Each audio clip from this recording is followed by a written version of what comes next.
All right, we're going to talk about the surface area of a three-dimensional figure. I've got a rectangular prism here. Surface area, so I've got a 3D figure that folds up, rectangular prism. Surface area is the area of the space around the rectangular prism versus the volume would be the space inside.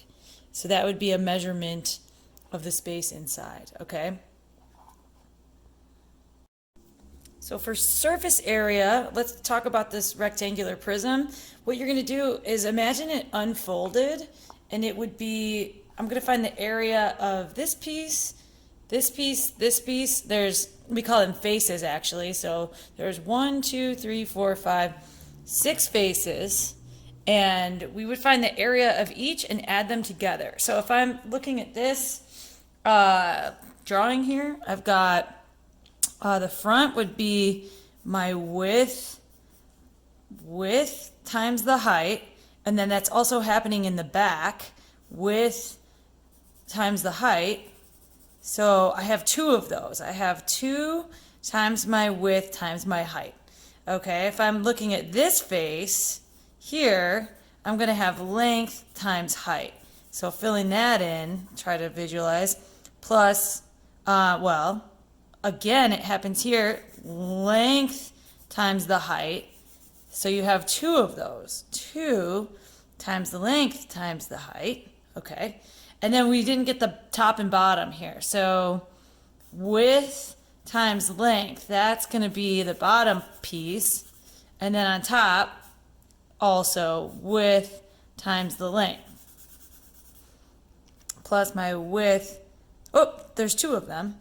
So 2 times the width times the length. So if I had to create a formula, it would look something like this. Then I might have a cube.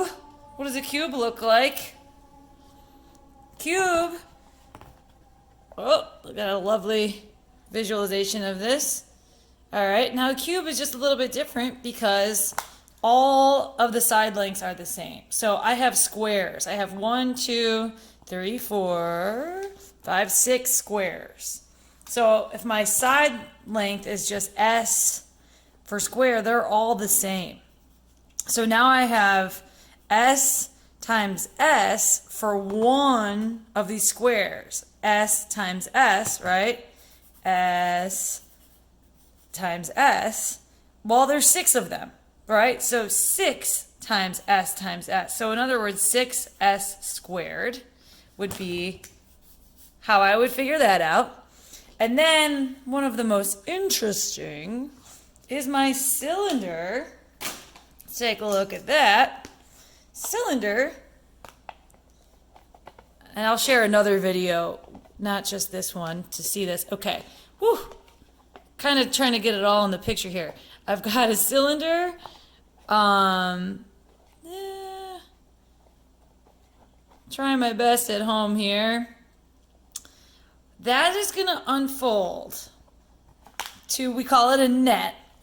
And what it is now is you have a rectangle and you have 2 circles. All right, so the 2 circles, if you remember, our formula for the area of a circle is pi r squared, but there's 2 of them. So we're going to times it by 2. Then we need to add in this rectangle, but the key is, so imagine this being the width and this being the length up all the way. I kind of need more space to show you this all the way. So it's a rectangle, length times width, but when you're given a cylinder, what they're going to give you here is they're going to give you the height, and they'll give you either the diameter or they're going to give you the radius. Okay, so the height of my cylinder, right, is kind of like, if when I unfold it, it's the width of the rectangle. So my width, right, if it was length times width, is my height becomes the width, and the length around, right? This whole distance, this is my length. That is the circumference of the circle. So if you unfold this cylinder, which I'm just trying my best, if you unfold this, that length is the circumference. Now, if you remember, how do I get the circumference? Circumference was the pi times the diameter, or you could do 2 pi r, 2 times pi times r. So this formula, if I was just given r and h, right, that's what they're going to give you, r and h, the formula is going to come out to 2 pi r squared, that's 2 circles, pi r squared times 2, plus the length times the width will be 2 pi r times the height, and that's what we're looking for the surface area of a cylinder. And you guys all have this worksheet on Brightspace, so you are able to fill in those formulas in this space, and then you can apply it and actually see numbers on objects and actually work these out. Okay, so you should do that. And also, I'm giving you more videos that are going to make it make some more sense of this. So be sure to watch the videos and be sure to try the worksheets and check your answers. Everything is on Brightspace. So thank you.